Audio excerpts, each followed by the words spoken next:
Pemirsa Cokro TV, kali ini saya kedatangan tamu spesial nih. Tamu dari Solo. Yang kita nanti akan membicarakan mengenai Pilpres ya, tapi juga mengenai bagaimana sosok cawapres kita, sekarang sudah cawapres terpilih ya, Mas Gibran, itu dalam konteks pertarungannya di Pilpres. Yang pertama, Mas Kuat. Mas Kuat ini, Kuat Santoso ya? Kuat Hermawan Santoso. Kuat Hermawan Santoso ini yang ya di belakang kelompok relawan Bolone Mase. Nah ini, jadi nanti saya pengen dengar cerita nih, Mas Kuat nih, Bolone Mase itu kayak gimana gitu. Bolone Mase itu relawan Gibran ya? Relawan Mas Gibran. Relawan Mas Gibran. Mase itu mengacu kepada Mas Gibran gitu. Nah, yang sebelahnya ini teman selama saya, Blontang Pur. Selamat datang ke Cokro TV. Terima kasih, Bro Bung Blontang. Oh, Kak Sal. Ini teman saya semenjak dia masih jadi dulu fotografer yang menjadi apa ya, salah satu aktivis penentang Soeharto lah gitu. Dan ya sering kontak-kontakan gitu. Nah, kalau Blontang ini bukan hanya Bolone Mase, dia Bolone bapaknya juga. Gitu. Jadi, saya ingat dulu cerita Blontang yang bagaimana mendampingi Pak Jokowi nyetir mobil dari Solo ke Jakarta itu loh. Saya nggak ikut. Ramai lu tuh? Nggak ikut. Oh, nggak Saya penonton. Oh, tapi cerita ya, bercerita kan? Ya, mungkin ya. Oh iya, ya oke lah, apapun lah itu udah bagian cerita lama. Oke, Mas Kuat, gimana itu sebenarnya Bolone Mase itu terbentuk dan bagaimana sih sebenarnya apa yang dilakukan gitu? Dan hubungan Mas Kuat, kan saya melihat Anda itu kan termasuk apa ya, teman diskusinya lah gitu ya, Mas Gibran. Ya. Saya kira salah satu atau mungkin yang paling dekat sekarang dengan Mas Gibran terkait dengan isu-isu politik, dengan apa, itu kan kalau ngajak diskusi kan dengan Mas Kuat. Gimana Anda melihat atau bercerita tentang Bolone Mase dan Mas Gibran? Ya, gagasan Bolone Mase itu lahir dari beberapa pikiran kawan-kawan gerakan. Jadi filosofisnya itu Gibran sebagai simbol. Oke. Bagaimana ke depan itu anak-anak muda bisa sebanyak mungkin bisa terapresiasi di pemerintahan, baik menjadi anggota legislatif maupun eksekutif. Karena pikiran-pikiran anak-anak muda hari ini itu kan berbeda sekali dengan pikiran teman-teman atau senior-senior di angkatan-angkatan 80, 90, kayak gitu-gitu. Nah, asumsi kita kalau anak-anak muda hari ini masuk di dunia ruang-ruang publik, pengambil kebijakan itu pikirannya fresh. Dan mesti sangat-sangat banyak referensi lah, dan jauh dari kepentingan-kepentingan sesaat ya. Itu gagasan soal Bolone Mase. Kebetulan yang kedua itu Mas Gibran juga sebagai sosok secara pribadi itu bagaimana di samping menjadi inspirasi, kita dorong juga untuk apa, menjadi pemimpin yang lebih tinggi daripada sekedar menjadi wali kota. Bolone Mase itu sebelum wali kota ya? Bolone Mase itu setelah wali kota. Oh, oke. Tapi gerakan untuk sebagai relawan mendukung Mas Gibran untuk maju wali kota itu sudah ada kan aninya? Ya, itu jadi kalau di Solo itu ada beberapa relawan, embrio relawan, baik dari relawannya Bapak maupun relawan-relawan baru ketika Mas Gibran maju gitu ya. Kebetulan saya yang menemani Mas Gibran memanage teman-teman yang waktu itu jadi relawannya Mas Gibran. Oke. Itu aja. Iya. Ini kita ini bukan diskusi loh ya. Jadi silahkan ikut nimbrung loh. Blontang ini jadi serius banget itu. Aku kan menunggu dia. Iya. Gimana Blontang melihat tadi yang kita bicarakan soal Bolone Mase atau soal Gibran atau soal pandangan Blontang tentang Pilpres 2024 dilihat dari sudut pandang Solo lah gitu, kota Solo gitu. Enggak, kalau aku sih ngelihatnya apa ya? Saya agak tertarik sebenarnya ketika Mas Gibran mau nyalon wali kota itu kan ada yang muncul sebenarnya spontan aja. Ada beberapa nama lah, misalnya apa namanya? Pokoknya beberapa teman yang dulu jadi relawan Pak Joko, Oke. di Solo kan ada beberapa.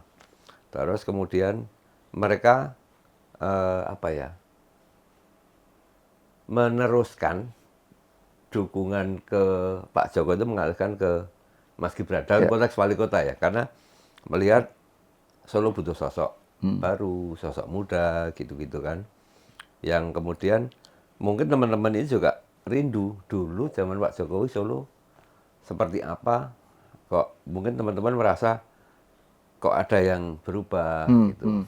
Dan ketika kemudian dukungan itu diarahkan ke Mas Gibran dan alhamdulillah apa namanya? Karena banyak ya.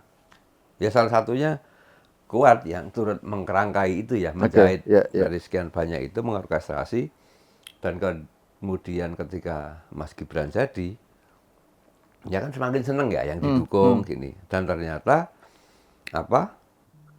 Kami merasa nggak salah. Saya kan juga dulu relawannya Pak Joko, kemudian walaupun saya tidak berbendera, katakanlah, yes, individu bebas lah, tapi ngelihat Mas Gibran gimana kemudian membuktikan dalam waktu yang kurang dari 3 tahun, perubahannya mungkin mengembalikan ke kejayaan zaman Pak Jokowi yang sudah sekian tahun tenggelam. Nah saya kira itu yang kemudian mendorong ketika kemudian apa katakanlah ada Pak Prabowo meminang Mas Gibran dalam konteks Pilpres, mungkin barangkali beliau melihat itu jejak itu nyata gitu. Kami yang di Solo itu ngerasakan betul seperti apa yang terjadi. Apalagi kalau dulu misalnya, saya kan walaupun jelek-jelek ini sekali 2 kali gitu kan diskusi dengan Pak Joko tentang gagasannya kayak apa. Saya tuh ngeliat nyambung gitu loh. Iya. Nah, generasi yang berbeda. Nah itu ya kalau misalnya dalam kasus Gibran lah, saya mau kembali lagi ke soal Pilpres ini ya. Boloni Mase ini kan suatu yang menarik. Mas Kuat sendiri kan mantan aktivis PMII.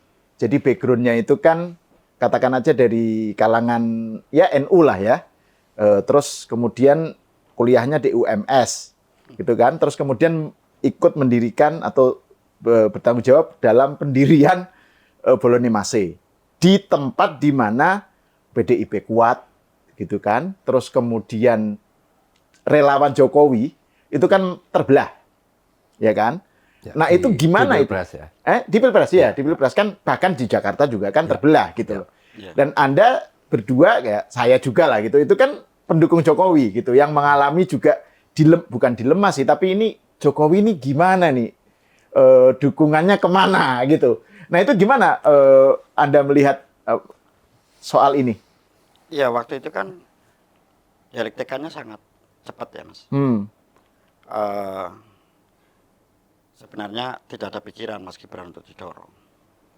Tapi ketika orang atau partai atau lembaga atau apapun namanya itu ketika memperlakukan seorang presiden, itu kan ada bagaimana perlawanan kultural ini harus ditumbuhkan. Ya, gagasan soal Boloni Mase mendorong Mas Gibran menjadi pemimpin nasional ketika ada beberapa faktor sih sesungguhnya. Faktor pertama soal perlakuan beberapa elit mungkin terhadap Pak Jokowi sebagai presiden. Bahwa tanpa Pak Jokowi bukan siapa-siapa. Dan sebagainya. Tanpa kelompok atau tanpa PDIP tertentu, lah gitu misalnya ya, Pak Jokowi bukan siapa-siapa gitu lah. Bukan siapa-siapa. Nah, di pandangan kami ini sebenarnya diskusi puluhan tahun yang lalu ketika mungkin kita pernah sama-sama di aktivis lah. Gagasan Indonesia ke depan sesungguhnya sedang dimulai oleh Pak Jokowi. Mulai teori politik, teori pemerintahan, dan soal peradaban Indonesia ke depan. Pasca tumbangnya Pak Soeharto itu tidak pernah orang atau presiden yang serius bicara soal Indonesia.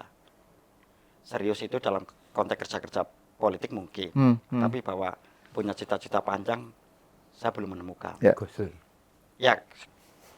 Gus Dur itu tidak selesai, Ya. sehingga tidak Terlalu singkat lah. terlalu singkat untuk ini. Yang kedua, soal sosok Mas Gibran. Di momentum peralihan situasi politik yang tidak menentu waktu itu, anak-anak muda, beberapa anak muda termasuk saya itu di relawan Bolone Mase itu bagaimana justru mendorong Gibran untuk naik di pentas nasional, khususnya menjadi pemimpin nasional. Nah, pertanyaan yang kedua, kenapa dibunyikan di Solo? Ya karena sejarah Solo itu sejarah epicentrum gerakan. Kalau saya mengok di Jakarta mungkin resonansinya tidak ada yang mendengar. Kalau Solo mungkin karena mungkin kotanya kecil dan sebagainya, resonansi ini akan diterima di mana-mana. Dan ketika diskusi sama Mas Gibran, kenapa di Solo?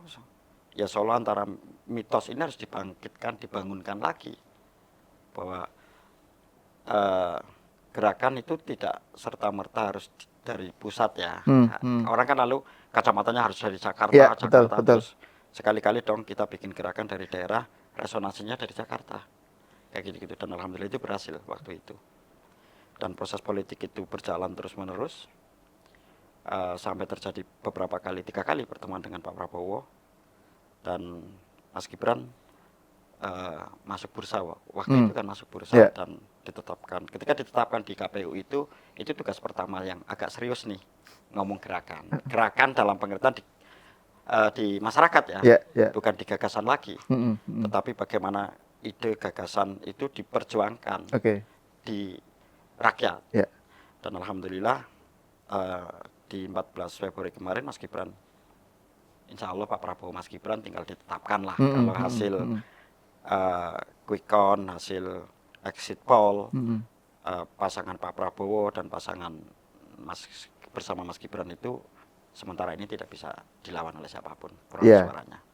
Nah, tapi kan tadi yang Mas Kuat bilang soal bahwa Solo sebagai epicentrum gerakan ya.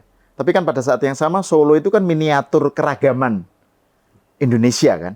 Baik dalam hal keagamaan ya, paham keagamaan, abangannya kuat, santrinya kuat gitu kan. Tapi juga dalam hal tadi itu yang saya sebut, misalnya bahkan di kalangan pendukung Jokowi sendiri kan terjadi pembelahan, ya kan? Fragmentasi ya. Iya, fragmentasi kan gitu. Nah, jadi misalnya kan Mas Rudi itu kan tadinya dukung Jokowi atau PDIP lah, itu kan. Nah, ketika ada Gibran sebagai wapres kan kemudian mau nggak mau hadap-hadapan antara pendukung PDIP dengan pendukung Jokowi, gitu kan? Di Solo, di battleground-nya kan di situ. Nah, itu gimana ininya itu? Saya pengen denger aja cerita dinamikanya seperti apa gitu loh. Jadi bagaimana menyiasati Bolone Mase merespon katakan aja relawan atau pendukung PDIP gitu misalnya. Atau relawannya Bapak yang tidak mendukung. Atau relawannya Pak Jokowi yang tidak mendukung gitu dan seterusnya. Itu kan kita pengen dengar cerita bagaimana sih sebenarnya yang terjadi di lapangan seperti apa gitu. Ya, satu di Solo itu masyarakatnya masyarakat melek politik. Maksud saya melek politik itu perbedaan itu biasa banget dibincangkan di angkringan-angkringan lah, wedangan-wedangan. Bahkan tidak hanya perbedaan politik, nasib diri itu pun banyak diperbincangkan di wedangan ya. Di Hik ya? Di Hik. Wedangan. Kalau Solo wedangan. Wedangan ya? Solo wedangan. Jack gitu, salah satunya yang Jack. Bukan, kalau si Jack kan susu segar ya. Susu segar, oke. Beda lagi. Angkringan. Angkringan. Kalau orang Jogja bilang angkringan, tapi dijulukan wedangan. Wedangan, oke, lanjut. Nah, masyarakat Solo itu masyarakat yang sejak lama itu adaptif terhadap perubahan, adaptif dengan perbedaan pendapat. Sehingga itu biasa banget di masyarakat Solo. Tidak lalu berlebihan menanggapi orang deklarasi pendukungnya Mas Gibran mendeklarasikan dukung Pak Prabowo waktu itu di 21 Mei ya. Kita mendukung Pak Prabowo itu. Masyarakat ya biasa-biasa saja. Ya bertanya kenapa latar belakangnya mendukung dan sebagainya. Yang kedua, sejak awal kami menyatakan memang saya relawannya Mas Gibran. Sehingga ketika domainnya relawannya Pak Prabowo, Pak Jokowi, silakan minta arahan ke Pak Jokowi. Tapi sikap kami di teman-teman relawan Mas Gibran waktu itu udah ya kita harus mengambil sikap hari ini. mendukung Pak Prabowo. Terus yang kedua, bagaimana mendorong anak muda menjadi pemimpin nasional. Sosok yang kita dukung waktu itu adalah Mas Gibran. Mas Gibran. Nah, eksperimen gerakan yang terjadi di waktu itu, alhamdulillah berhasil direspon banyak pihak. Kayak gitu. Kalau soal pro kontra, misalkan pendukungnya atau relawannya Pak Jokowi tidak terima dalam pengertian ini ya sah-sah saja, biasa banget lah. Yang menjadi pertanyaan saya itu kan soal ini. Kenapa Mas Gibran ketika menjadi cawapres kemarin itu menjadi perdebatan, tapi ketika Mas Gibran menjadi wali kota tidak ada perdebatan sama sekali, kecuali di partai. Ya, kecuali di partai. Di partai pun soal persoalan bukan persoalan nerima dan tidak nerima Mas Gibran, tetapi kebetulan partai tersebut sudah punya calon di luar Mas Gibran, gitu. Bukan soal Mas Gibrannya ya, sosok Mas Gibrannya. Dan hari ini perdebatan soal Mas Gibran ini menjadi kontroversi, menurut saya sangat naif sekali. Paling pasti pertanyaan soal etik, soal etik kan. Ya menurut saya persoalan-persoalan apapun di bangsa ini memang harus diselesaikan lewat jalur-jalur hukum. Jalur-jalur hukum. Tuduhan ketika saya mendukung Pak Prabowo kan bulian ya, tepatnya bulian. Kenapa mendukung Pak Prabowo? Ya saya jawab aja dengan ini, merubah nasib. Merubah nasib misalkan gitu. Daripada saya berbicara soal teori-teori atau tek-tek yang bikin pusing kepala kan. Ya, itu yang pertama. Yang kedua, ini kan kayak berbalas, enggak jelas ya, kayak berbalas kata-kata. Saya selalu menyatakan ke siapapun, khususnya teman-teman yang hari ini mengaku dirinya sebagai orang prodem, aktivis atau mungkin aktivis civil society lah. Civil society. Biarpun civil society hari ini berpolitik. Iya, betul. Gini, zaman Pak Karno dijatuhkan, prosesnya politik. Soeharto dijatuhkan, prosesnya politik. Demikian juga Gus Dur ketika dijatuhkan, prosesnya politik. Tuduhan terhadap dalam hal ini mungkin Pak Prabowo waktu itu apa dan sebagainya, ya ayo jangan proses politik dong.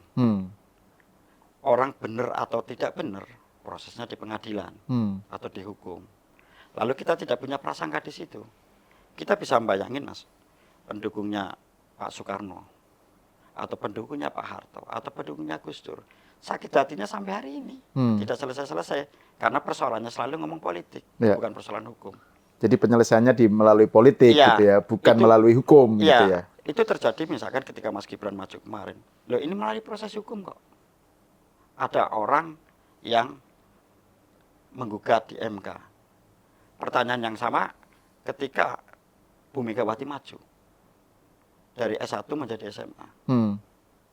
Kan ada tidak melalui proses politik tapi proses hukum. Kayak gitu-gitu misalkan gitu. Lalu melakukan intervensi, yang diintervensi apanya? Lalu tiba-tiba nuduhnya kan selalu begitu orang-orang ya. Nah, itu. Orang yang senang atau tidak senang lah ya. Ya menurut saya ya sudahi proses-proses politik hari ini mulai zaman dulu hingga sekarang. Sehingga ketika diskusi dengan Mas Gibran, Mas tatap masa depan. Masa lalu menjadi evaluasi iya, penting. Tetapi lebih banyak mimpi-mimpi kita, ayo Republik ini harus kita setarakan bahkan lebih dari negara-negara yang dianggap paling maju di dunia ini. Kayak gitu-gitu. Dan itu adanya memang harus dikombinasikan. Ketemunya Pak Prabowo dan Mas Gibran. Dikombinasikan antara generasi antar generasi gitu ya. Karena kan Mas Kuat kan cukup sering menekankan tentang inilah momen anak muda. Anak muda untuk mewarnai kekuasaan lah gitu ya. Iya, hampir semua orang-orang pemimpin republik ini selalu bicara soal anak muda. Tetapi orang-orang pemimpin ini memberikan ruang terbuka untuk anak-anak muda, ini yang minim. Menurut saya, saatnya hari ini ketika mimpi 2045 Indonesia menjadi negara maju, ya harus regenerasinya jelas. Dipimpin oleh orang yang jelas. Jelas dalam hal komitmen ya, soal kebangsaan. Dan Pak Jokowi 9 tahun memimpin, menurut saya dan beberapa kawan aktivis itu udah benar ini jalannya. Pondasinya udah benar. tinggal bagaimana melanjutkan atau menyempurnakan. Ya. Kayak begitu. Ya.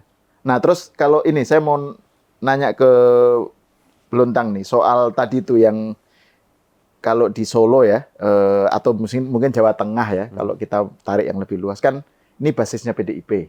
Ya kan? Yang PDIP tadinya kan identik dengan dukungan terhadap Jokowi, ya kan? Terus kemudian kan dengan Gibran jadi cawapresnya Prabowo kan kemudian ya kan harus memilih nih, gitu kan? Kelompok itu kan Joko mendukung 02 atau tetap 03 gitu. Nah, itu gimana dinamikanya itu? Kan karena battleground Solo dan Jawa Tengah ini kan krusial nih dalam Pilpres ini.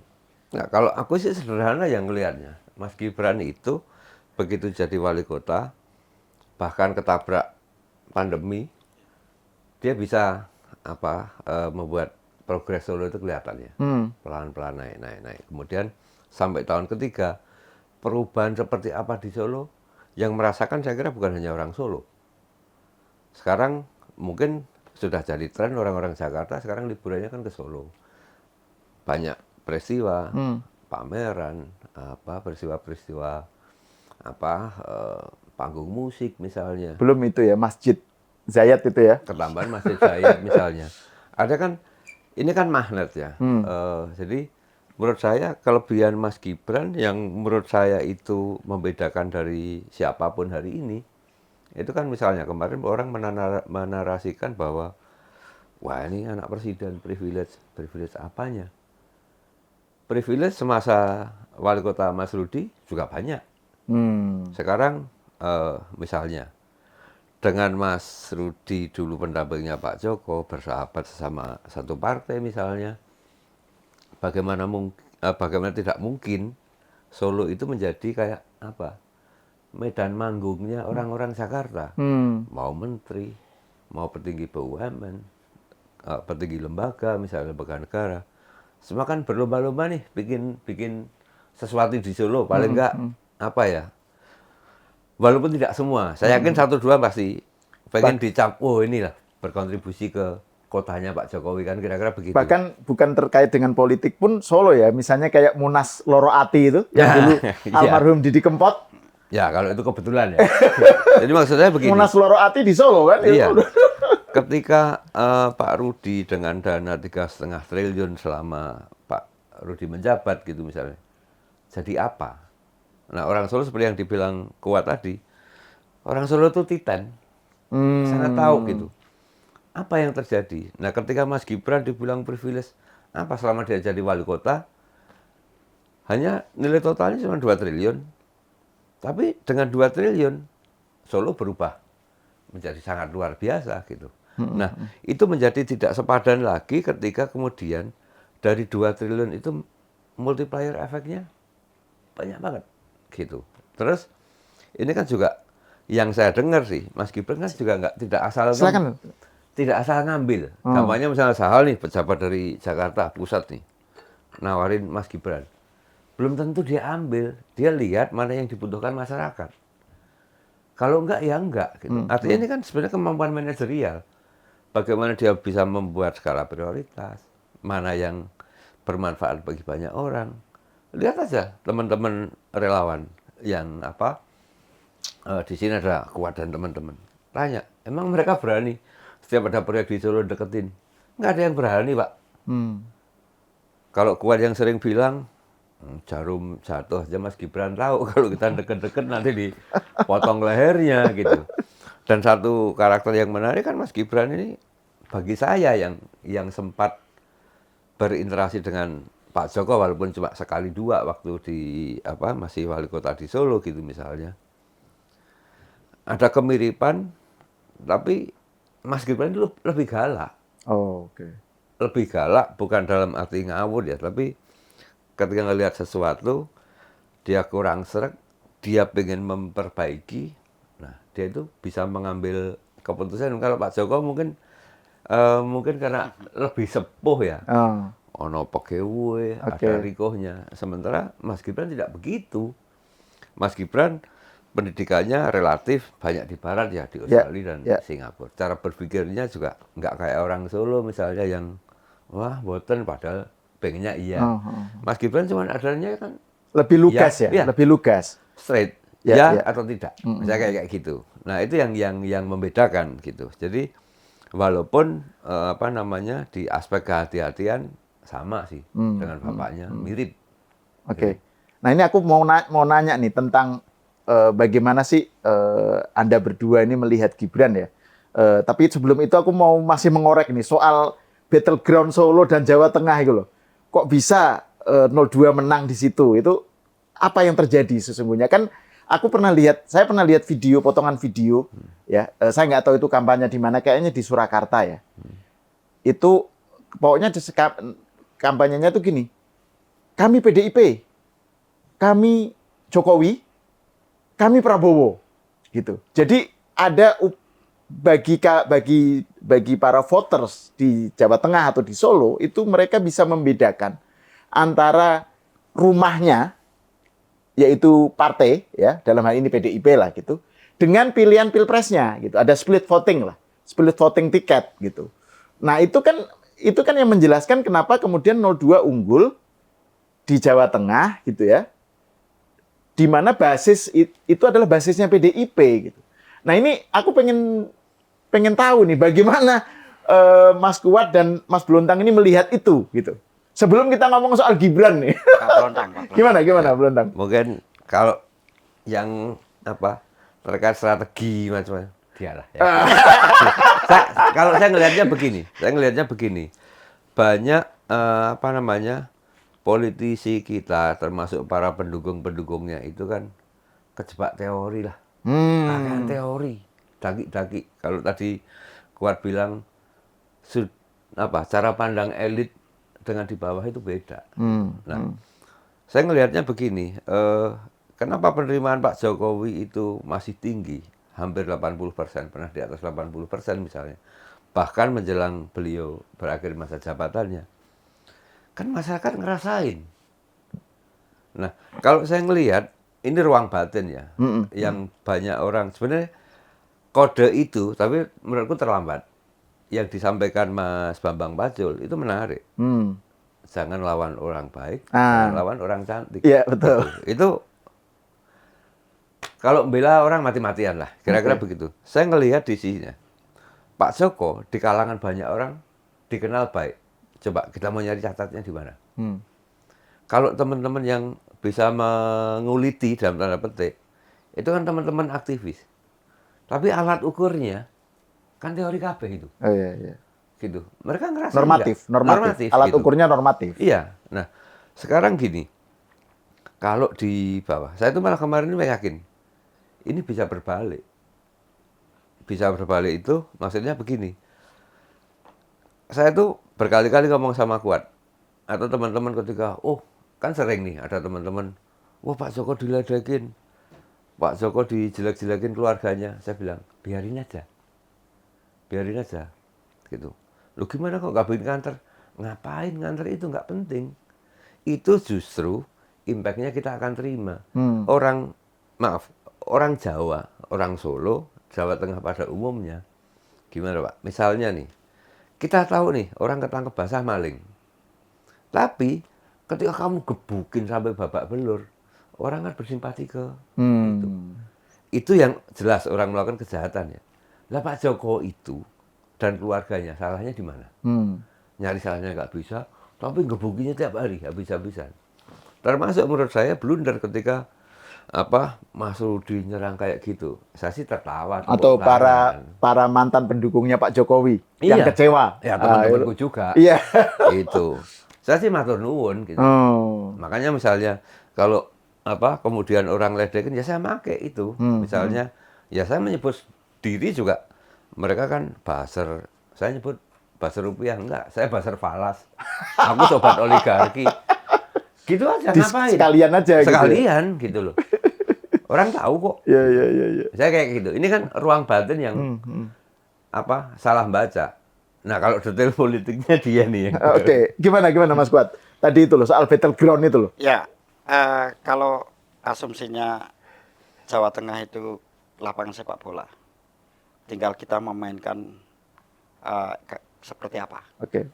Misalkan ketika musuh pakai 3-5-1, ya kita pakai 4-4-2, misalkan kayak gitu. Nah, tapi yang paling utama sesungguhnya atau man-to-man marking, penjagaan wilayah. Oke. Nah, di Jawa Tengah itu orang selalu mengatakan ini basis tradisionalnya pasangan 03 ya. Ya. Tapi kalau justru kayak saya ini kan tertantang. Nah, ininya apa sih, ujungnya apa? Ya, kita punya tim yang solid. Nah, relawan Bolone Mase ini kombinasi dari kekurangannya partai politik, gabungan tim sukses, dan relawan itu sendiri. Itu muncul namanya, sintesanya itu namanya Bolone Mase. Oke. Bungkusnya ada tetap bungkus relawan. Nah, fungsinya apa mereka? Fungsinya adalah bagaimana kita melakukan pembasisan sampai akar rumput. Untuk menjagani dari serangan, menjagani dari isu, menjagani dari apapun. Kadang-kala Bolone Mase itu jadi pembuka jalan, kadang-kala jadi kapal induk di tengah-tengah, kadang-kala kita di belakang, kayak gitu. Untuk menutup semua kekurangan permainan lah, kira-kira begitu. Dan itu hari ini ada di relawan Bolone Mase. Saya tanpa menutup peran juga relawan-relawan yang lain. Maksud saya begitu. Tidak lalu ini tidak ada. Mungkin ketika Pak Bambang Pacul beberapa saat sebelum pilihan kan dia melakukan konsolidasi terhadap internalnya Pak Bambang Pacul, dan itu disiarkan di banyak media ya. Iya, betul. Saya melihat dia punya tim A, tim B, tim C, misalkan fungsinya ini apa, fungsinya ini apa, fungsinya ini apa. Paling tidak saya agak ikut mengikuti lah pikiran Pak Bambang Pacul dan cara permainannya, Dan sambil Pak Bambang Pacul juga mengakui kan, wah lawannya berat ini. Di podcastnya Deddy Corbuzier kan dia bilang nih, saya akan berjuang sebagai inilah ya, ini tugas gitu. Tapi saya menyadari ini saingannya ini nggak gampang ini ya gitu. Itu kan kode sebenarnya ya. Jadi itu menarik itu. Nah kalau misalnya tadi kan Blontang sudah nyebut ya tentang, dan kita sudah bicara ya tentang ada gap lah ya antara narasi di kalangan elit dengan apalah katakan akar rumput atau silent majority atau apa gitu kan. Itu kan yang juga menjadi penjelas kenapa 02 itu bukan hanya menang tapi menang landslide 58% gitu loh. Di atas ekspektasinya lembaga survei malah kan. Nah, yang saya maksud narasi elit itu kan misalnya kan sejak awal kemudian itulah yang Anda sebut sebagai prodem atau civil society itu kan nyerang Jokowi, dicitrakan otoriter atau kemaruk, pengen memperpanjang kekuasaan melalui MK kan. Dinasti anaknya kan. Terus Bu Iriana diserang kan. Terus kemudian sebelum Pilpres ada film Dirty Vote. Iya, Dirty Vote kan, bahwa Jokowi adalah di belakang mastermind dari desain kecurangan pemilu. Ini kan sebuah hantaman yang bertubi-tubi di medsos lah gitu ya, di kalangan elit katakan aja itu. Kenapa itu nggak bunyi di bawah? Kenapa itu kemudian malah justru hasilnya suara 02 justru di atas ekspektasi? Gimana jelasinnya itu?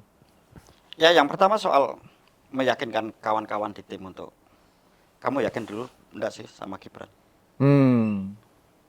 Karena dia yang akan menjelaskan ke rakyat. Saya pada konteks tertentu bagaimana untuk memutus isu biar tidak berimbas ke masyarakat langsung. Misalkan konflik atau serangan saling membuli.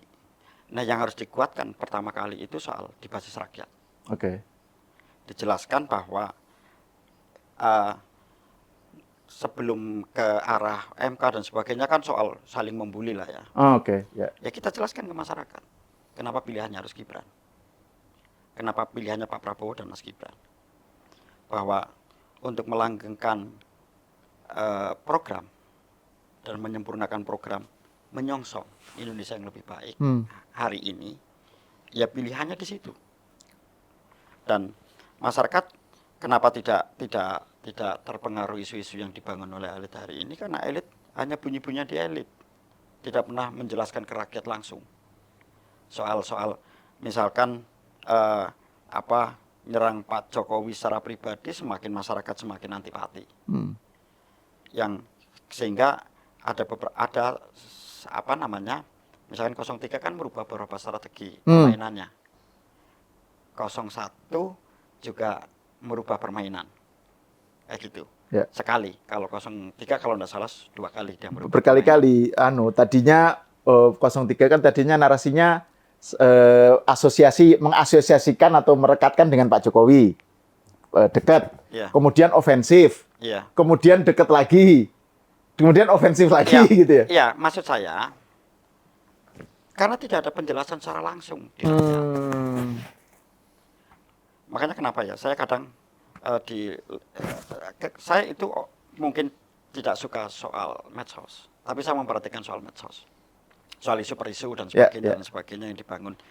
Ini justru menjadi pengetahuan saya banyak soal narasi yang sedang dibangun. Dan ketika narasi yang sedang dibangun oleh mereka, saya menjelaskan ke masyarakat di tim-tim itu bahwa daripada misalkan gini, kena meyakinkan rakyat harus 1 putaran, kita harus dijelaskan. Baik secara pengetahuan maupun gerakannya. Ya. Kenapa harus 1 putaran? Karena ngirit anggaran APBN sekian triliun misalkan. Kepastian ekonominya lebih jelas. Terus turunannya adalah kalian harus memenangkan Jawa Tengah. Dengan cara-cara yang santun, dengan cara-cara yang jauh dari saling membuli. Jangan pernah membuli calon siapapun dan sebagainya dan sebagainya. Dan alhamdulillah ketika teman-teman di tim atau di struktur relawan itu, mereka sangat disiplin ya, menjalankan SOP pemenangan lah kira-kira begitu. Dan masyarakat mau diomongi apapun dari hari ini tidak berimbas apapun. Isu hari ini soal kecurangan, isu soal MK, isu soal apapun, Politik di Jawa dinasti. Tengah, politik dinasti atau apapun, paling yang demo 50 orang. Atau maksimal 100 orang. Kayak gitu-gitu. Dan ketika kita ajak diskusi di kelompok-kelompok mereka soal ini, ya mereka mengatakan, hari ini perolehan suara Prabowo Gibran di luar ekspektasi kami, dan mau diotak-atik apapun, suaranya sudah terlampau jauh lah. Terus isu soal kecurangan, orang ngomong ini kecurangan dan sebagainya.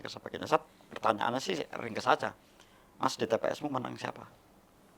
Pak Prabowo. Ya udah, Pak Prabowo di mana-mana hari ini menang. Kayak maksudnya mayoritas di Jawa Tengah Jawa Timur, Jawa Tengah, Jogja, kayak gitu-gitu. Udahlah, kita berkaca dari hal yang kecil dulu, jangan ngomong yang gede gitu loh kira-kira. Dan semua akhirnya ya, ini kan transisi biasalah di konteks peralihan menuju ini kan orang berteriak itu sangat wajar, biasa, dan lama-lama juga kita biasalah gitu. Yang harus dijaga bagaimana justru kerukunan di grassroots ya. Tidak terjadi apapun. Kalau di elit mungkin hari ini kita bisa berteriak-teriak di meja diskusi kayak begini seolah-olah ini, tapi di belakang kamera kita minum-minum bareng, ngopi-ngopi bareng, makan-makan bareng, diskusi bareng. Ini kan istilahnya apa ya? Ya jangan inilah. Ya biasa aja. Proses politik ya beginilah. Kalau di akar rumput malah justru udah adem banget ya. Kesannya udah masyarakat malah setidaknya yang muslim udah pikirannya bukan soal kecurangan apa, tapi sudah menghadapi Ramadan apa gitu. Kalau menurut Bluntang gimana? Tadi yang soal gap antara elit dengan akar rumput itu. Kenapa narasi-narasi yang ofensif itu nggak bunyi di akar rumput? Ya gimana kalau di akar rumput itu misalnya contoh ya. Saya ngeliat contoh di Klaten aja. Ada anak-anak muda minta bikin kelompok relawan sendiri, tidak berafiliasi, pokoknya pengen ikut Boloni Masih. Mereka memprovide masang bendera sendiri dan semacamnya itu. Ada orang iri, ikut dong, ini dari Bantul datang minta bendera. Datang naik motor, cuma minta 1 bendera atau kaos gitu misalnya. Tapi juga memang magnetnya di Bolognese ya. Jadi, oh ini Bolognese, daerahku belum ada. Datang kayak begitu. Nah terus kemudian akhirnya dibikin grup WhatsApp gitu. Itu juga apa ya? Ada satu spirit menjadikan Mas Gibran itu sebagai simbol nilai gitu. Simbol nilai misalnya ketika ada peristiwa motor brong di mana-mana, itu langsung di grup itu, tolong ya kita jangan sampai kalau ikut kampanye atau apapun pakai motor brong, pakai helm kita ini misalnya kayak gitu. Artinya ini kan ada apa ya, ngelawan yang kayak gitu, jangan sama mereka gitu. Jadi seolah-olah ketika motor brong itu bukan Gibran, bukan Prabowo. Jadi seolah-olah menjadi kayak dosa gitu. Nah ini yang menarik itu sebenarnya di level bawah ya. Orang merasa begitu. Pernah misalnya suatu ketika eh, ada orang yuk kita datengin ini acara ini rame-rame kita bareng-bareng motoran gitu. Ya itu tadi. Oke. Tapi kalau kamu masih ada yang nekat, ada satu orang yang misalnya saya mau bawa RQ dengan motor suara knalpot kenceng. Kamu boleh, tapi jangan gabung sama kami. Dan jangan menggunakan atribut entah itu Bolognese atau kaos yang mengidentikan itu dengan Pak Jokowi atau Prabowo Gibran. Jangan bareng sama kami. Nah, menurutku yang kayak gini ini banyak, nggak cuma di Klaten. Di beberapa di Jawa Timur juga seperti itu. Akhirnya apa? Ini kayak dipertemukan oleh apa nilai yang diperjuangkan bareng. Nah, cuman kalau di beberapa tempat misalnya, terutama di kalangan ini ya, yang menurutku tak anggap melek gitu, itu cuman berargumentasi sederhana begini.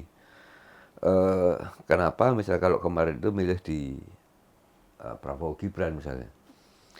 Oke, kita anggap saja Mas Gibran itu representasinya Pak Jokowi.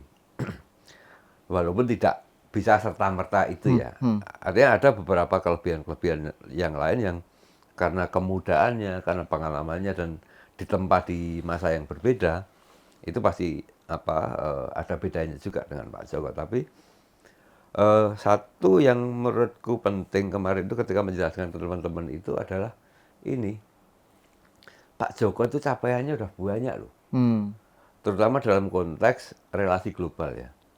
Oke. Yang terkait dengan ekonomi kita, kemudian resources kita, sumber daya alam Hilirisasi kita. gitu ya, terus Itu kan salah satunya. Ya. ngelawan, Iya, menolak didikte oleh iya, WTO, iya. oleh Uni Eropa Itu. gitu. Makanya jauh-jauh hari sudah bilang nggak mungkin ini kalau Pak Joko itu milih sosok Mas Ganjar kalau sebut nama ya.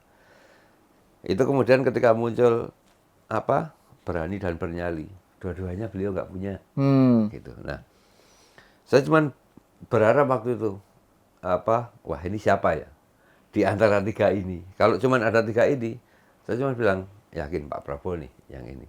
Cuman kalau ada sosok lain, ya coba nanti dipertimbangkan.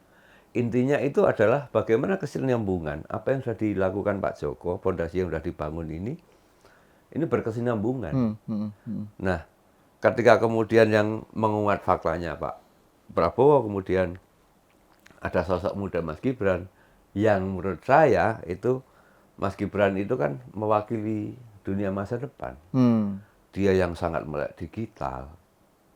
Dia yang hari ini jadi modelnya anak muda di dalam wirausaha misalnya. Sekarang orang jadi buruh, kalau daripada jadi buruh mendingan jualan atau usaha sendiri sekecil apapun. Artinya kan orang beda ya, orang berusaha dengan bekerja ikut orang atau ini kan berbeda. Nah, saya ngelihatnya itu satu yang bisa jembatani ke depannya seperti apa, sehingga ketika kemudian orang mengidentikan Prabowo Gibran sebagai penerus Pak Jokowi, ya sangat nyambung gitu ya. Karena Pak Prabowo apalagi sejak dulu kan Indonesia Raya, aku dan semacamnya itu.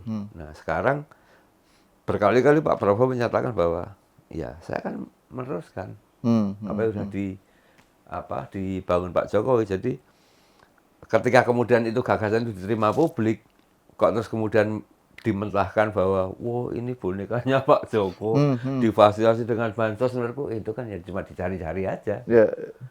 Nah, ini Mau juga keluar menarik nih aja. soal ini kan betapapun kan politik itu pada akhirnya soal juga hal yang paling utama atau salah satu yang utama itu kan soal persepsi, Ya, ya kan? Nah, ini kan soal persepsi mengenai Gibran. Kalau Bung Bluntang dan Mas Kuat kan tadi melihat Gibran sebagai sosok yang betul-betul merepresentasi masa depan, kan? Anak muda apa gitu. Tapi kan kalau persepsi tentang Gibran yang beredar di medsos, terutama di X ya, ya, itu yang sangat riuh itu adalah ya tadi itu Gibran adalah anak haram konstitusi, konstitusi. ya kan? Karena soal soal MK itu.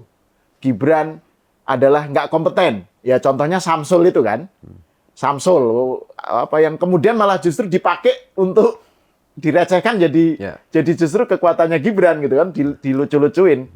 Tapi kan persepsi itu ada bahwa Ya. Gibran nggak kompeten. Jadi Gibran anak haram konstitusi, Gibran nggak kompeten, terus nggak punya akhlak, nggak punya etika ketika berhadapan dengan Pak Mahfud di debat gitu. Jadi ini ada persepsi-persepsi semacam itu. Nah, menurut Mas Kuat dan Mas Bluntang gimana tuh kayak gitu tuh? Di satu sisi kan ini ada persepsi yang ingin disampaikan bahwa tadi Gibran adalah suara anak muda, suara masa depan, tapi ada persepsi-persepsi yang kontra nih, yang di medsos terutama. Gimana itu merespon semacam itu? Ya, untungnya Mas Gibran sejak awal selalu menginstruksikan ke teman-teman relawan itu untuk tidak melakukan politik bulian, nyerang lah. Oke. Bahwa kritikan ya kita terima, tapi kalau sudah urusannya pribadi kan kelasnya cuma segitu tuh Mas. Maksud saya segitu itu ya kita harus mendidik rakyat pada konteks-konteks tertentu. Ya medsos kita menjadi cerminan diri kita. Nah, ketika Mas Gibran jangan bully, jangan nyerang, perbedaan pilihan itu adalah biasa, yang penting rukun. Nah, ini ketika diinstruksikan ke jaringan itu, alhamdulillah mentaati itu. Maksud saya, apa namanya, kontak 52 sampai 56% para pemilih kemarin itu adalah anak-anak muda di bawah umur 30 tahun. Ya. Ini kan PR paling besar sesungguhnya dalam proses pemenangan kemarin. Ya. Nah, dan ini kadangkala menjadi ucapan, menjadi perdebatan di ruang-ruang diskusi, tapi tidak pernah dieksekusi di lapangannya. Nah, di kemarin, kalau dilihat, Mas Hal, orang lalu terkaget-kaget ketika capaian suara itu sangat gede. Ya. Kalau saya melihat sih, capaian suara yang melompat besar itu diperoleh dari anak-anak muda itu. Di Jakarta, elit Jakarta mungkin melihat anak-anak muda peluang, sekaligus tidak percaya diri bagaimana cara menggarap anak-anak muda. Di kelompoknya atau di relawannya Pak Prabowo dan Mas Gibran itu, khususnya di Mas Gibran itu, peluang itu menjadi tindakan. Oke. Sehingga menjadi aneh. Justru penjaga-penjaga apa namanya TPS dari kecurangan, orang diajak ke TPS, itu justru datangnya dari anak-anak muda itu. Yang semua orang mengatakan, semua elit mengatakan bahwa awas loh, anak-anak muda tidak berangkat ke TPS, bangunnya kesiangan, terus malas berpolitik dan sebagainya.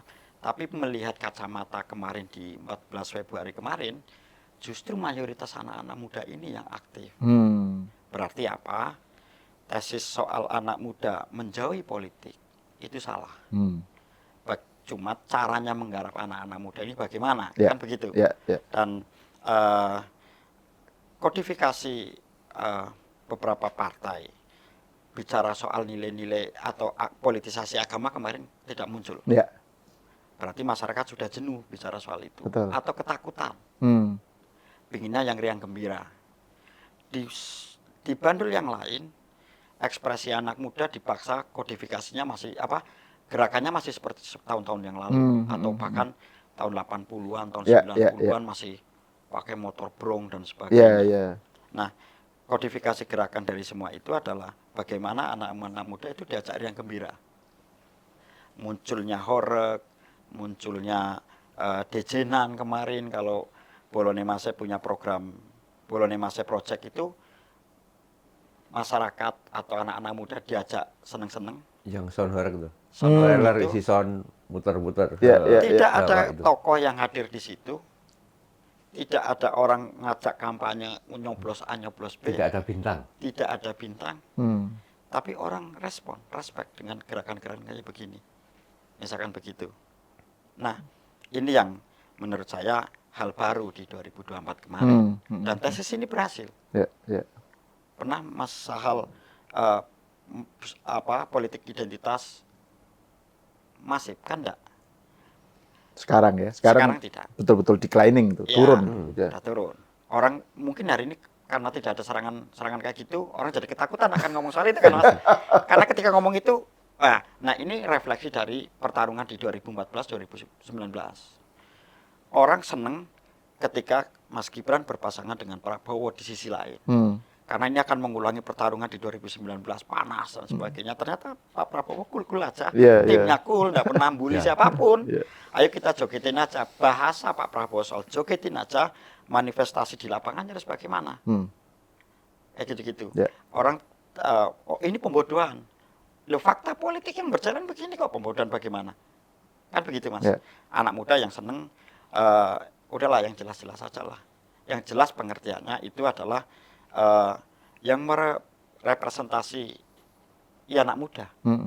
Jadi pandangan yang menganggap bahwa yang underestimate terhadap anak muda sebagai yang mereka itu nggak tertarik politik atau pandangan yang mendekati anak muda dengan pendekatan lama, yang model lama kayak tadi itu justru salah baca ya. Salah baca. Dengan anak muda itu, sehingga anak muda ini justru yang tadi Mas Kuat bilang kan, kenapa penjelasan suara Prabowo itu melonjak itu kan faktor anak muda ini kan yang berhasil ditangkap dengan pendekatan. Jadi mereka bukan anti politik atau apolitis, tapi mereka punya cara sendiri untuk mengekspresikan politiknya gitu ya. Ini kalau istilahnya Bung Budiman Sujatmiko tuh, kemenangan Prabowo ini hadiah Gen Z katanya. Tapi di mereka harus dikasih penjelasan, diskusi lah ya. Diskusi. Setelah diskusi apa? Ya ada ruang-ruang ekspresi. Ruang-ruang ekspresi. Orang tanpa ketakutan seneng ikut Pak Prabowo dan Mas Gibran. Kayak gitu. Kenapa kamu ikut Pak Prabowo atau ikut Mas Gibran? Karena asik kampanyenya. Nggak bising. Nggak doktrin-doktrin agama.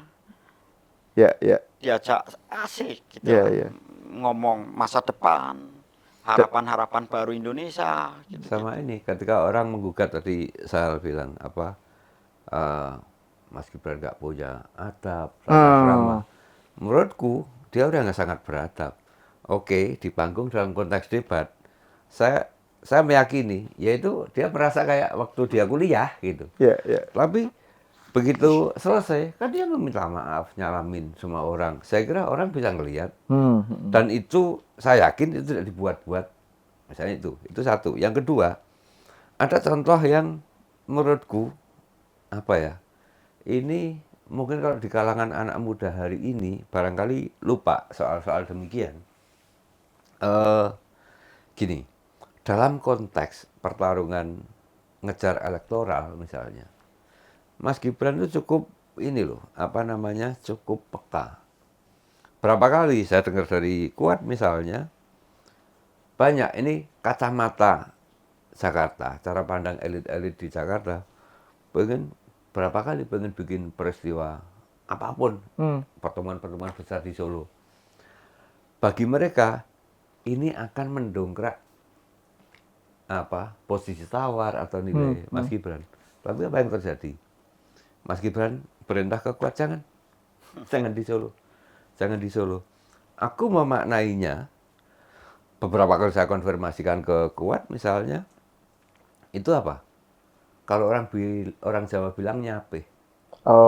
Jadi Mas Gibran nggak mau kalau kehadiran banyak orang ini kemudian seolah-olah akan menjadi pasukannya dia, itu nyakitin PDI, jaga perasaan. Hmm. Itu yang menurutku secara pribadi itu luar biasa.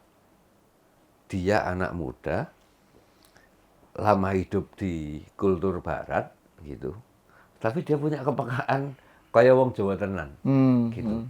Seperti halnya bapaknya atau kami-kami yang tinggal di Solo gitu. Mas Gibran kan masa remaja sampai Ya. menjelang dewasanya di luar gitu. Jadi jaga perasaan, jangan sampai terlalu vulgar, kemudian merayakan sesuatu atau mengekspresikan sebuah dukungan 02 di katakan aja di rumahnya PDIP gitu ya. Persis. Nah, ada potret menarik. Jadi kemarin itu pas coblosan tanggal 14 itu, aku nemenin fotografer dari kantor berita Amerika. Dia ke Solo, saya nemenin.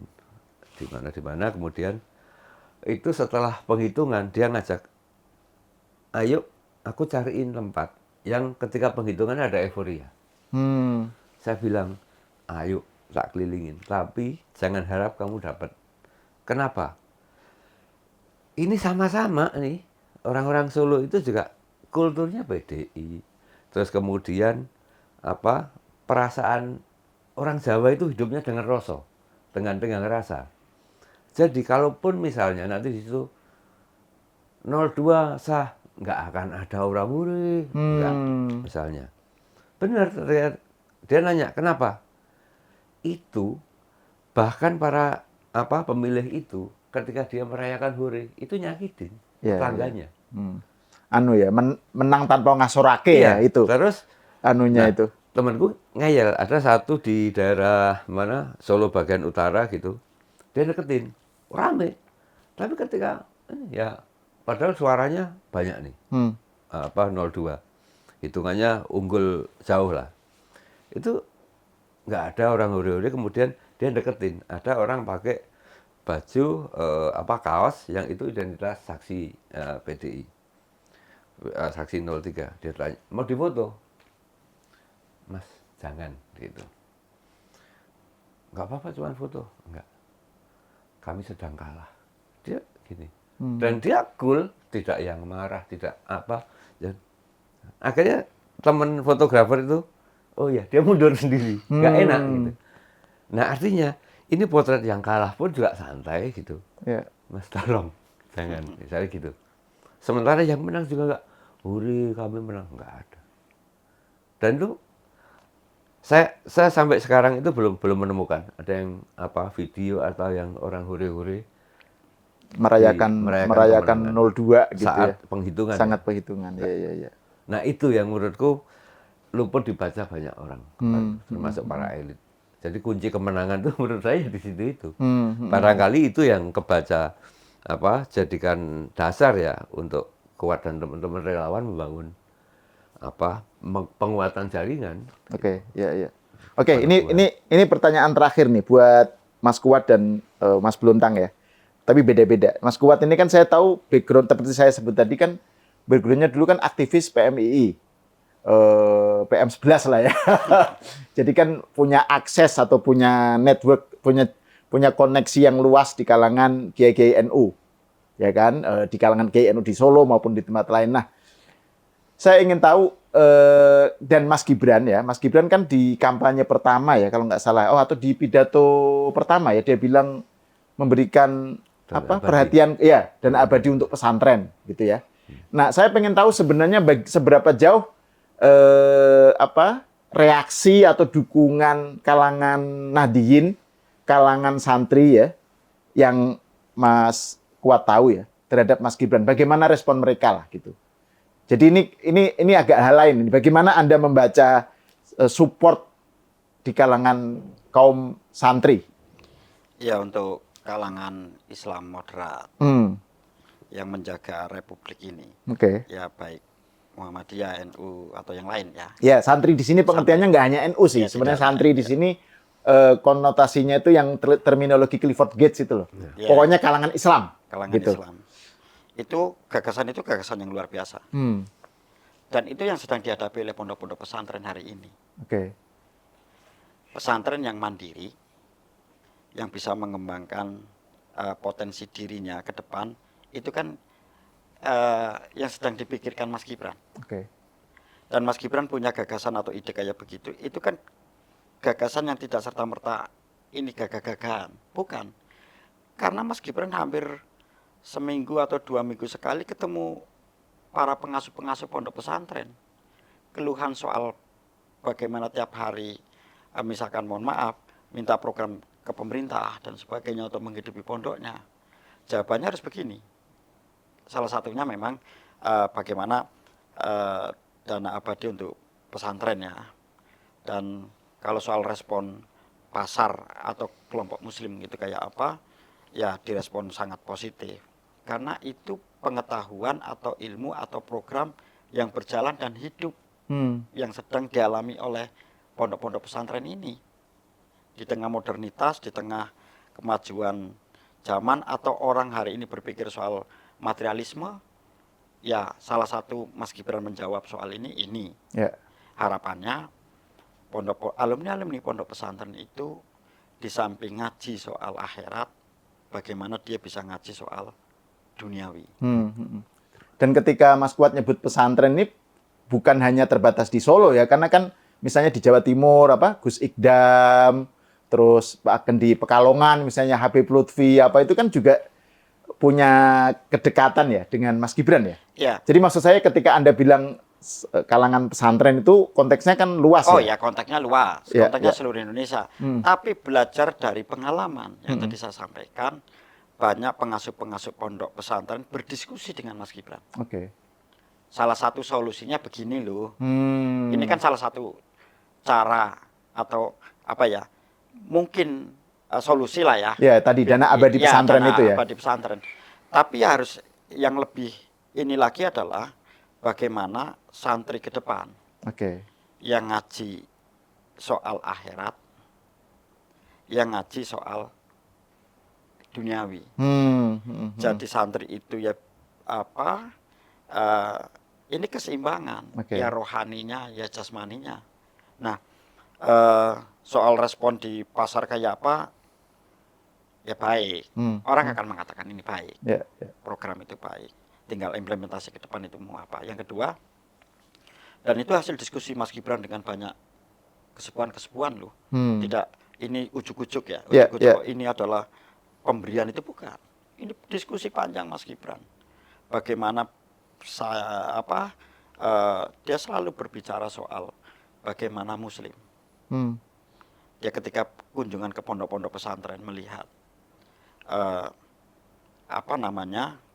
dia orientasi perjuangannya, sejarahnya, dia tahu sendiri Mas Gibran bagaimana para santri itu mempertahankan republik misalkan kayak gitu. Hari ini nilai-nilai itu harus tetap dijaga, Islam yang moderat, terus tetapi negara hadir di situ, seperti negara hadir di kalangan-kalangan situs-situs kerajaan misalkan, kayak gitu. Nah, karena sel-sel ini yang menciptakan republik hari ini, yang harus dijaga, harus dihidupin, harus disempurnakan. Dan juga tadi kalau kita bicara tentang suara masa depan ya, suara anak muda kan, pesantren itu kan mayoritas anak muda isinya santri-santri itu. Bukan soal itu juga. Mas Gibran kalau soal kayak gini bukan bicara soal ceruk suara lo ya. Salah. Ya. Mas Gibran sering digelui para pengasuh pondok pesantren soal nasib pondoknya. Yang pertama itu. Yang kedua, Mas Gibran sering digeluhi soal nyantri di pondok pesantren, kehidupan di soal duniawinya kadang repot penyesuaian hidupnya. Itu kalau memang real itu. Itu misalkan di pondok-pondok salaf, keluarnya dari pondok salaf, kalau ndak jadi mutin atau gitu petani, atau meruskan usaha ayahnya atau gitu. Nah, padahal ini penjaga-penjaga moral di sel-sel yang paling kecil di masyarakat. Kalau istilah bagi pemirsa ya, pesantren salaf itu pengertiannya bukan salafi ya. Pesantren salaf itu pengertiannya pesantren NU yang ngajinya ngaji kitab kuning itu istilahnya.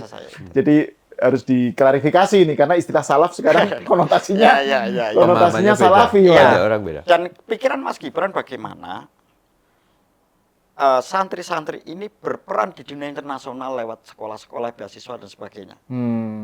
Kayak gitu. Yang ketiga yang saya ketika dengerin Mas Gibran cerita, Mas, bisa enggak ya suatu saat Muslim Indonesia menyebarkan gagasannya di negara-negara lain. Ini Mas Gibran. Nah, Mas Gibran bisa punya ide atau gagasan ini, tentunya pengalaman dia bertemu dengan banyak orang, pengasuh pondok-pondok pesantren. Bukan semata-mata Mas Gibran pondok pesantren harus dikasih ini biar suaramu naik, bukan soal itu. Mas Gibran jauh dari soal itu. Makanya selalu diskusinya adalah soal masa depan Indonesia. Mas Gibran kalau soal pilihan jabatan ada orang cuek. Misalkan dia tahu sendiri, misalkan jadi wali kota betapa kehidupan pribadinya terekspos ya, dan mengurangi intensitas dia bersama keluarga dan sebagainya. Saya tanya kenapa ngambil ini Mas? Kalau jadi wali kota atau bupati itu padahal waktunya tersita, ininya tersita. Jawabannya Mas enggak, Mas Gibran kepingin bermanfaat bagi lebih banyak orang lagi Mas. Tapi tahu resikonya kan kamu ngambil peran ini. Ya tahu. Misalkan hal kayak gini, itu Mas Gibran. Iya, betul. Di luar bacaan banyak orang lah ya. Iya. Oke. Nah, ini untuk Bung Blontang ini terkait dengan pertanyaannya beda karena dia nggak pernah pesantren. Jadi saya nggak akan tanya soal Saya juga pesantren. nggak pernah. Saya Ya, tapi kan PMI. Jadi ya, karena pernah jadi buronan. Dia sempat kenal Islam. Saya belum iya. pernah bersentuhan. Kira-kira gitu. Enggak. Jadi gini, saya mau nanya tentang ini soal persepsi atau image tentang bagaimana hubungan Pak Jokowi atau Gibran ya dengan PDIP yang sekarang retak gitu. Dan kan kesannya kayak ini sebuah hubungan yang akan semakin memburuk dan seterusnya. Pak Jokowi kok tega gitu kan, malin kundang dan seterusnya. Nah, Anda sebagai orang yang kenal dekat dengan Pak Jokowi dan Gibran ya, kenal lama dan punya kedekatan juga pengamatan terhadap PDIP lah, misalnya di Solo dan di Jawa Tengah. Gimana Anda Blontang melihat ini? Menurutmu ya, kira-kira model hubungan antara Pak Jokowi dan Gibran dengan PDIP atau Bu Mega gitu gimana menurutmu? Gini, ada satu yang itu sampai satu kalimat ucapan Pak Joko yang kemudian itu saya yakini itu beliau pegang teguh sampai hari ini. Dan aku yakin itu ditularkan kepada Mas Gibran sebagai anaknya, selain Mas Gibran juga mewarisi sifat itu. Jadi satu ketika periode pertama wali kota mau kedua, waktu itu media nanya terus gimana Pak Joko kok kayak ini mau maju lagi atau enggak dan semacamnya. Sementara lihat keberhasilan periode pertama, semua partai kan pengen minjemin kendaraan gitu.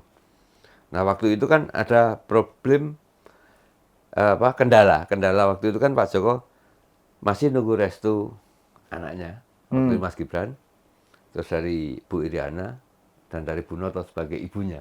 Jadi waktu itu kurang lebih seperti itulah. Terus partai udah banyak nih, termasuk PKS kan waktu itu seingat saya juga ikut siap mengusung gitulah kira-kira. Waktu itu kebetulan berdua, habis saya wawancara malam-malam itu sambil jalan gitu ngantar tamu ngobrol berdua gitu, saya tanya, Pak, itu kan banyak nih yang katakanlah menyediakan diri kendaraannya untuk Pak Joko ini. Itu sampai sekarang kok Pak Joko belum menyatakan iya atau tidak untuk terus. Pak Joko waktu itu cuma bilang gini, saya kalau maju saya tetap akan lewat PDI.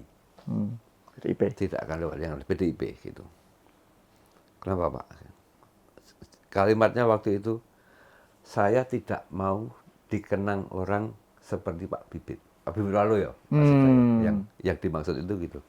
Karena waktu itu Pilgub ketika pasangan dengan Bu Rusli itu kan kalau nggak salah itu yang bikin kemudian cacat di PDI ya Bu Mega itu kan ketika begitu menang kalau nggak salah Pak Bibit menyatakan bahwa saya bukan pilihan partai, saya itu dipilih oleh rakyat semua itu.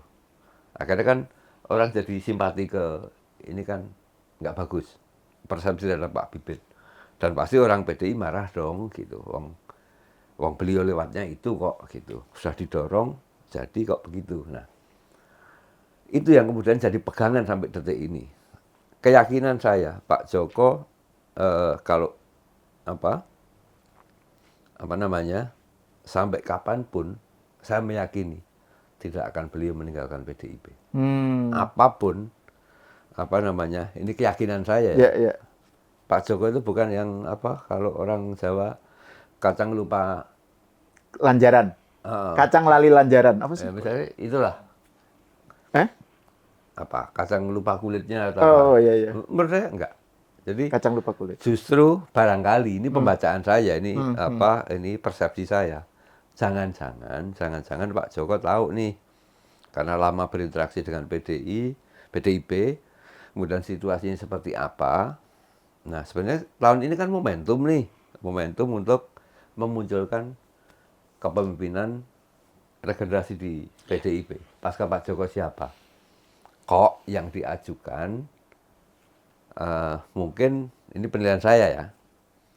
Kok performanya nggak ada yang menyamai atau mengungguli Pak Joko. Itu. Kalau nggak gitu, nanti kan ini masa depan partai yang dipertaruhkan. Misalnya, saya juga curiga, jangan-jangan misalnya, apa namanya, kenapa Pak Joko nggak mundur dari PDIP, kemudian Mas Gibran juga tidak menyatakan mundur dari PDIP. Misalnya. Dari PDIP-nya juga nggak ada pemecatan Iya, atau apa gitu ya? Pemecatan. Ya, saya berharap ini sebenarnya, apa namanya, Podron Jogoni lah, kira-kira seperti itu. Jadi, ini kalau dalam persepsi saya, itu Pak Joko, ya udahlah. Kira-kira begini, kalau narasi saya. Udah, tak ambil resiko, saya dimaki-maki orang banyak, nggak apa-apa. Semoga yang aku lakukan ini, kalian maki-maki saya nggak apa-apa. Yang penting, ini adalah jadi momentum untuk berefleksi. Kira-kira seperti itu. Berefleksi di kalangan PDIP-nya. Ya, itu persepsi saya sebagai orang luar ya. Gitu.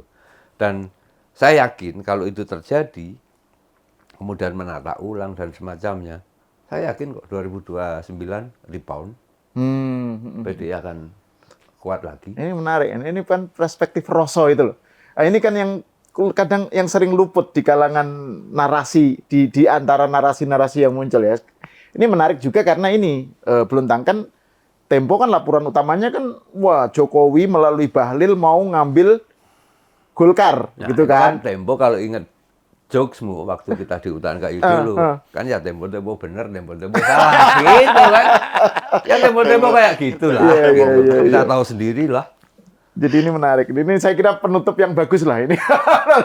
Jadi bagaimana seorang Bluntang dengan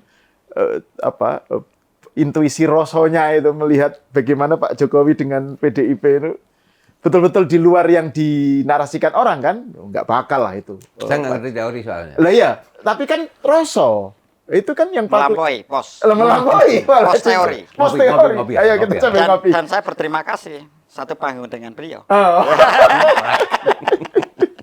Oke, terima kasih Mas Kuat, Mas Bluntang. Pemirsa, sampai di sini dulu. Kita berjumpa lagi di episode selanjutnya. Dan ini namanya seruput kopi. Jadi kita mengakhirinya dengan seruput. Nggak usah tos ya. Nggak usah. Saya kita nggak pakai itu. Terima kasih, Sal. Ya.